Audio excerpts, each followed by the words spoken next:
जय हिंद दोस्तों। आज हम पढ़ेंगे भारतीय संविधान का lecture number 3।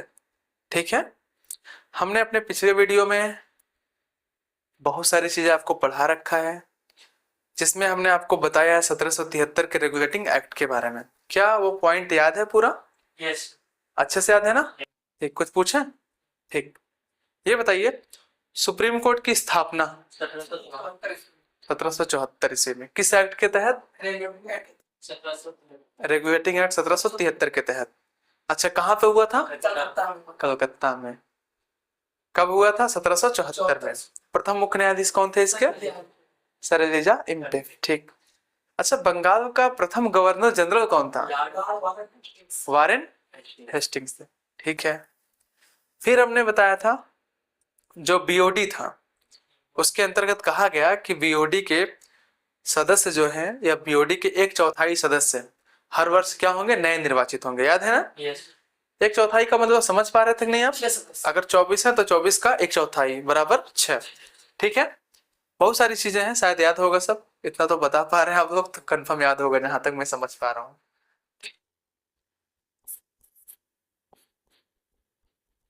Pitt's India act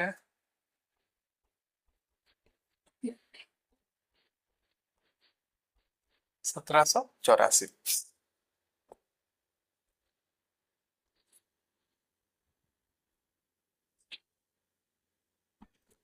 Pitt's India act 1784। अच्छा, इसका नाम पिट्स क्यों पड़ा? क्योंकि उस समय वहाँ ब्रिटेन के पीएम पिट्स थे। हाँ, क्योंकि उस समय ब्रिटेन के पीएम कौन थे? पिट्स दी हंगर। ठीक, बात समझे कि नहीं? भूखा रहता था शायद वो, हमेशा हंगर ना हो। तो ठीक है, इसमें जो है कुछ पॉइंट है, आइए उसको जानने का प्रयास करते हैं। इसके तहत क्या किया गया? इसके तहत फर्स्ट पॉइंट ये किया गया कि जो गवर्नर जनरल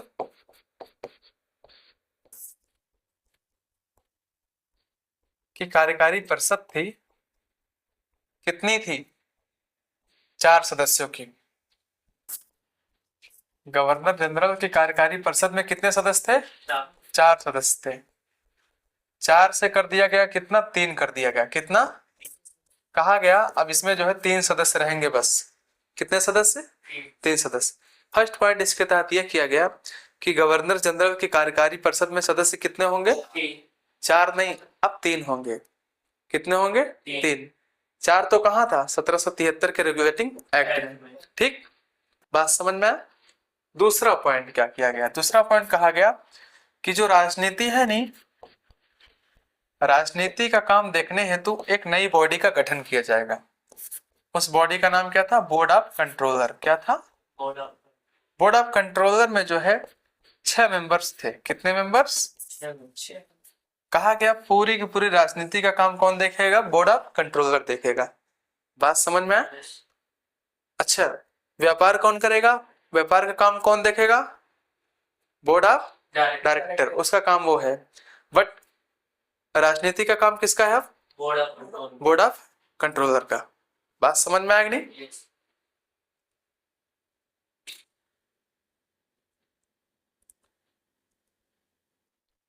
नोट हो गया ना? आगे बढ़े। ठीक, नेक्स्ट पॉइंट ये कहा गया देखो भाई, अगर तुम्हें भारत में युद्ध करना है, क्या करना है? अगर तुम्हें भारत में युद्ध करना है तो तुम क्या करोगे? पहले बीओडी अर्थात बोर्ड ऑफ डायरेक्टर से पूछोगे। क्या करोगे? बोर्ड ऑफ डायरेक्टर से पूछोगे, तभी तुम भारत में युद्ध कर सकते हो। समझे कि नहीं? यस। क्या कहा गया? पहले के लिए पूछा जाएगा बोर्ड ऑफ डायरेक्टर। गवर्नर युद्ध कौन करता था? गवर्नर करता था। गवर्नर को कहा गया अगर तुम युद्ध करना चाहते हो, ठीक, तो पहले क्या करोगे? तुम बीओडी से पूछोगे। बीओडी समझते हो? बोर्ड ऑफ डायरेक्टर से तुम्हें पूछना होगा। ठीक है। Next point. अच्छा, इसी एक्ट के तहत क्या किया गया? जो ब्रिटेन के कुछ प्रदेश थे, इधर सुनिए, समझिए मेरी बात। इसी एक्ट के तहत क्या किया गया? आपको पता है कंपनी ने कुछ, ईस्ट इंडिया कंपनी ने जो है कुछ क्षेत्र कब्जा किए थे। कुछ क्षेत्रों को कब्जा किया था। ये जो क्षेत्र थे, भारत के जो क्षेत्र थे, इन्हीं को पहली बार जो है कहा गया ब्रिटिश अधिकृत प्रदेश। क्या कहा गया? ये ऐसे क्षेत्र हैं या ऐसे प्रदेश हैं जो किसने कब्जा किया है? ब्रिटेन ने कब्जा किया है, ब्रिटिश अधिकृत क्षेत्र। बात समझ में आया? यस। नहीं समझ में आया? कोई दिक्कत इसमें? Yes sir. ठीक है, उम्मीद करता हूं ये पॉइंट भी आपको समझ में आया होगा। जितना आपको पढ़ाया गया है, सारी की सारी चीजें आपको समझ में आ गया होगा। नोट करो। हो गया सर। हो गया? आइए इसको पीपीटी से देखने का प्रयास करते हैं।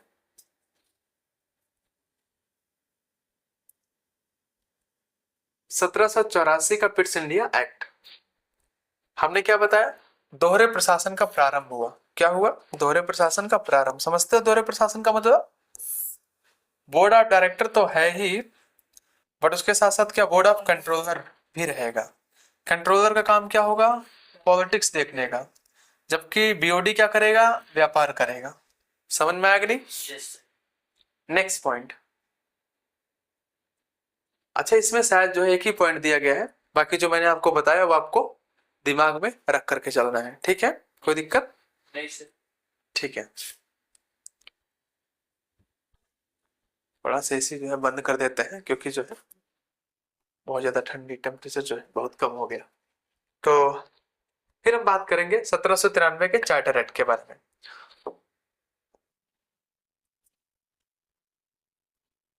1793 का, अच्छा 1786 छूट गया है ना? Yes sir. ठीक ठीक ठीक, सॉरी। 1786 का विशेष अधिनियम।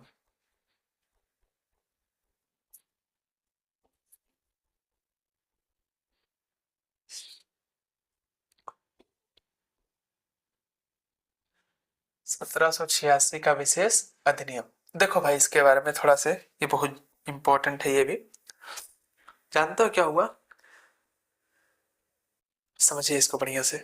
ये जो अधिनियम है बहुत ज्यादा विशेष इसलिए हो जाता है क्योंकि जो गवर्नर था, नहीं, गवर्नर चेंज हो रहा था।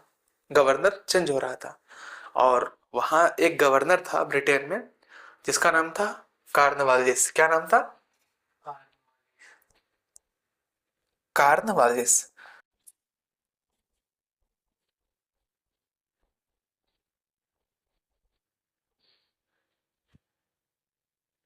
इससे क्या कहा गया? इससे कहा गया भाई तुम चले जाओ कहाँ? भारत में चले जाओ। कहाँ चले जाओ? भारत में चले जाओ, और भारत का पूरा कार्यभार तुम देखो। गवर्नर जनरल के रूप में इसने कहा नहीं, मैं नहीं जाऊंगा ऐसे। तो लोगों ने कहा काहे नहीं जाओगे? इसने कहा बताओ, अच्छा तुम गवर्नर जनरल, उसकी सहायता है तो 4 व्यक्तियों को भी रखे हो, और उसमें जो है जिसका बहुमत होगा वही चीजें मान्य होंगी। बहुमत समझते हैं? गवर्नर जनरल तो एक था, और उसकी सहायता हेतु कौन थे? 4 कार्यकारी सदस्य थे। और इसका बहुमत क्या होता है? 5 का बहुमत क्या होगा? 3 होगा। 3 होगा। अगर 4 कार्यकारी परिषद अगर राजी भी हो जाएंगे तो गवर्नर जनरल क्या कुछ नहीं कर पाएगी, इसका मतलब। तो तुम मुझे वीटो पावर दो। क्या दो मुझे? वीटो पावर दो कि ये कुछ भी करे, हम क्या करेंगे, अंतिम डिसीजन मेरा ही मान्य होगा। हम उनके डिसीजन को रद्द भी कर सकते हैं, जो कुछ करना होगा मुझे करना होगा। तो सरकार ने कहा ठीक है, या कंपनी ने कहा ठीक है, हम आपको ये राइट जो है देते हैं, कोई दिक्कत नहीं है। वो आ गया। ठीक है, बात समझ में आया? इसमें कुछ ज्यादा नहीं है, यही आपको समझना था। फिर आपका है, इसको देखते हैं। हालांकि पीपीटी में शायद ये नहीं होगा, पीपीटी में नहीं है ये। फिर हम देखते हैं 1793 का प्रथम चार्टर एक्ट। क्या पढ़ना है हमें? 1793 का प्रथम चार्टर एक्ट।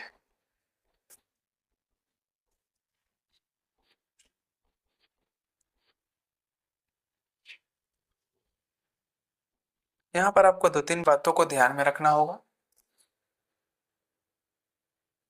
1793 का प्रथम चार्टर एक्ट, देखो भाई, यहां क्या किया गया इसको समझो। इसके तहत क्या किया गया, जो कंपनी का समय था वो 20 वर्ष बढ़ा दिया गया। कितना? 20 वर्ष। कहा गया तुम 20 वर्ष जो है व्यापार और कर सकते हो, कोई दिक्कत नहीं है, 20 वर्षों हेतु बढ़ा दिया गया। दूसरा पॉइंट, आपको पता है हमने पीछे क्या पढ़ा है? 1784 के एक्ट में हमने क्या पढ़ा है? हमने पढ़ा है कि बोर्ड ऑफ कंट्रोलर की भी स्थापना हो चुकी है। इसमें टोटल कितने सदस्य थे? 6 सदस्य थे। 6 सदस्य, याद रखना। ठीक। कहा गया जो बोर्ड ऑफ कंट्रोलर है नहीं, इनका वेतन अब कहां से दिया जाएगा? भारतीय राजस्व दिया जाएगा। कहां से?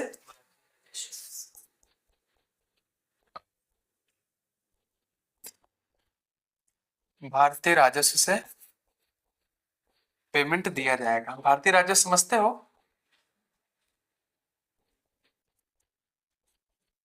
भारतीय राजस्व समझते हो कि नहीं समझते हो? हाँ भाई, नहीं समझते हो? देखो, भारत का जो खाता है नहीं बैंक का, आपको हम पढ़ाएंगे आर्टिकल 266(1) और 267। ठीक, इसके बारे में आपको पढ़ाएंगे।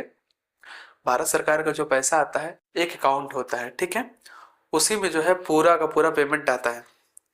तो कहा गया था वहां पर उस समय कि इनको जो पेमेंट, ये जो बीओसी है ना, इनका जो पेमेंट है, इनका पेमेंट अब भारत के पैसे से देंगे। ठीक है, अब अपना नहीं खर्चा करेंगे। पहले हम अपना खर्चा करते थे, बट अब भारत के खाते से देंगे इनको। ठीक है। इसमें एक पॉइंट और है जो हमें समझना है, जो कि बहुत ज्यादा इंपॉर्टेंट है। ये पॉइंट हमको तो समझना ही पड़ेगा। देखना, ये पॉइंट आपको दिमाग में रखना है, बिना इसके काम नहीं हो सकता है। यहां पर एक पॉइंट कहा गया, ईस्ट इंडिया कंपनी की अनुमति से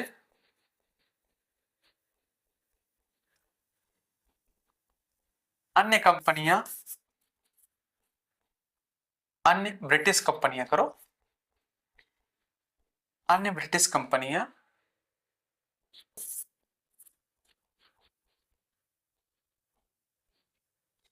भारत में व्यापार कर सकती हैं। भारत में व्यापार कर सकती हैं। देखो भाई, थोड़ा सा इसको समझो, क्योंकि ये समझने की बातें हैं। नोट कराया है तो उससे कोई मतलब नहीं, बहुत बड़ा मैटर नहीं है, थोड़ा ये समझना है। इधर देखो, लिखना बंद करो। देखो,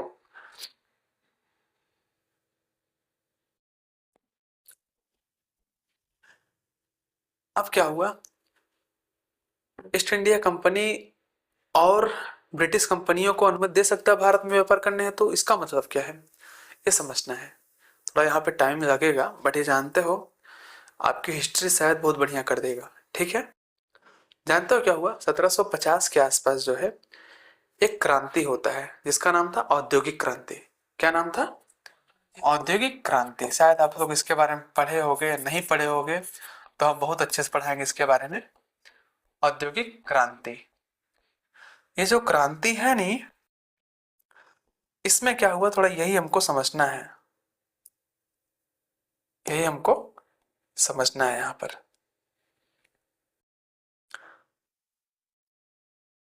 इसको रखते हैं। ठीक, देखिए, औद्योगिक क्रांति के पहले क्या था ये समझेंगे, तब औद्योगिक क्रांति समझ में आ जाएगा। जानते हो क्या हुआ? आप ये बताओ, औद्योगिक क्रांति के पहले व्यक्ति हैं, ठीक, औद्योगिक क्रांति के पहले बहुत सारे व्यक्ति हैं। अब ये क्या कर रहे हैं? ये काम कर रहे हैं। क्या कर रहे हैं? ये कर रहे हैं काम। इनको रोजगार प्राप्त हो रहा है, काम कर रहे हैं, ये रोजगार मिल रहा है इनको। मान के चलो हमको साबुन बनाना है, इसको ना बनाओ, ये सिर्फ ऐसे समझना है बस। मान के चलो मैं ब्रिटेन का एक व्यापारी हूं उस समय का, और मैं साबुन बनवा रहा हूँ। क्या बनवा रहा हूँ? साबुन। मेरे यहाँ जो है 10 कर्मचारी काम करते हैं। एक कर्मचारी एक दिन में मैक्सिमम 20 साबुन ही बना पाता है। कितना? 20 साबुन ही है। कितने? 10। तो ये टोटल कितने साबुन बनाएंगे एक दिन में? 200 साबुन बनाएंगे, है ना? 200 साबुन बना देंगे। बट कहानी यहीं से जानते हो चेंज हो जाती है।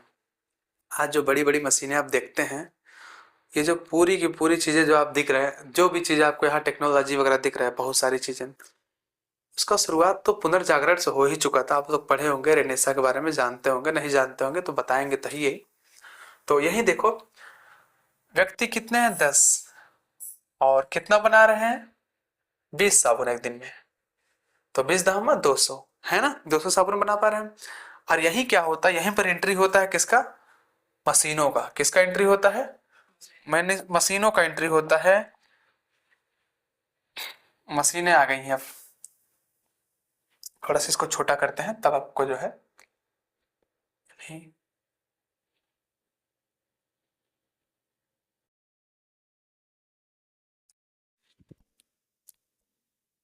देखो भाई, अब यहाँ पर आ गई मशीनें, आ गई बड़ी बड़ी मशीनें आ गई, ठीक है। जो 10 व्यक्ति को रोजगार मिला था 200 साबुन बनाने हेतु, अब मशीन कितना हो गया, एक, है ना। मशीन कितना है, एक। और उस एक मशीन में मैक्सिमम कितने व्यक्ति होंगे, 2 से 3 व्यक्ति लगेंगे, 5 10 लगेंगे। अगर मान के चलो 10 व्यक्ति हैं भी, तो अब ये क्या 10, क्या ये 20 ही साबुन बनाएंगे एक व्यक्ति, नहीं। अब उसमें उनका काम तेज हो जाएगा। अब ये जो 10 व्यक्ति 200 साबुन बनाते थे, अब यही कितना बनाएंगे, 20,000 शायद बना दे। कितना, 20,000 साबुन एक दिन में बन जाएगा।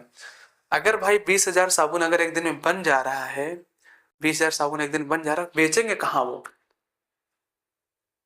तो वहां के व्यापारी बहुत चतुर थे, उन्होंने कहा भाई हमको तो बेचना है, और भारत एक बहुत बड़ा मार्केट हो सकता है, भारत एक बहुत बड़ा मार्केट हो सकता है, भारत एक बहुत बड़ा मार्केट हो सकता है। पर कुछ लोगों ने कहा अरे हम वहां व्यापार कैसे कर सकते हैं, वहां पर तो ईस्ट इंडिया कंपनी को एक अधिकार दिया गया है, हम तो वहां जा ही नहीं सकते हैं।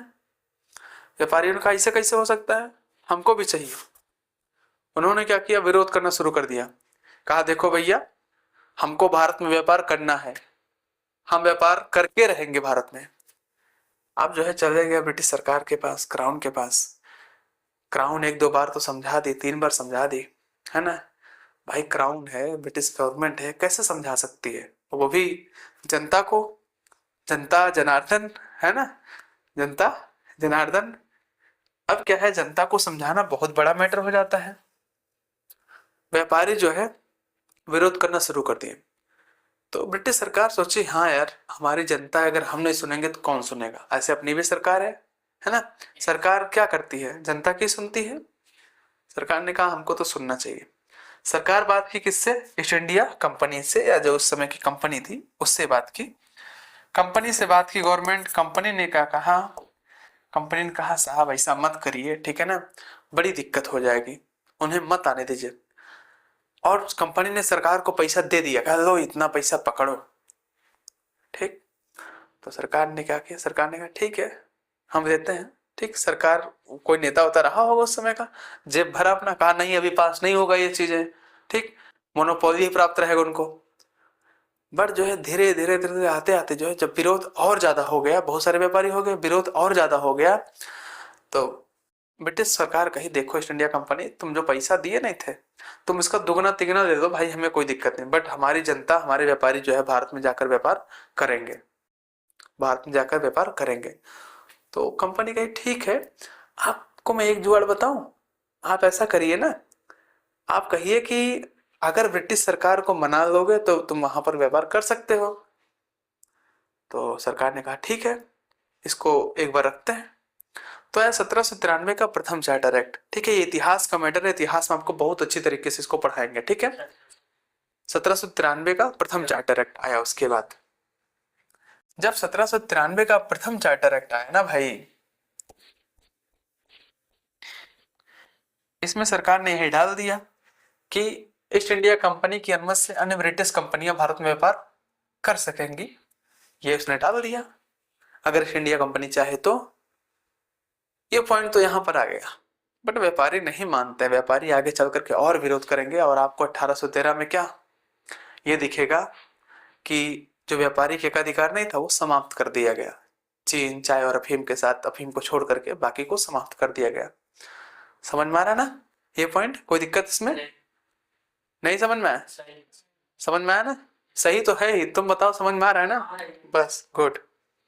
तो ये पॉइंट आपको समझ में आया होगा। आइए इसको देखते हैं 1793 का चार्टर अधिनियम।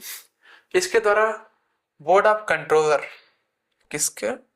बोर्ड ऑफ कंट्रोलर, नियंत्रण बोर्ड के सदस्यों को और कर्मचारियों के वेतन आदि को भारतीय राजस्व में से देने की व्यवस्था कर दी गई। बस इसमें यही एक पॉइंट लिखा हुआ है, पर जानते हैं जो मैंने पढ़ाया उसका ध्यान देना है आपको, ठीक है? बात समझ में आएगी नहीं? ये जो मैं करा रही हूँ पूरा दूसरे का है, ये चीज दिमाग में रखना है आपको, ठीक है? वनडे एग्जाम में जो है मैक्सिमम यहीं से पूछता है, बट जो मैं पढ़ाया हूँ उसको दिमाग में रखना है, ठीक है?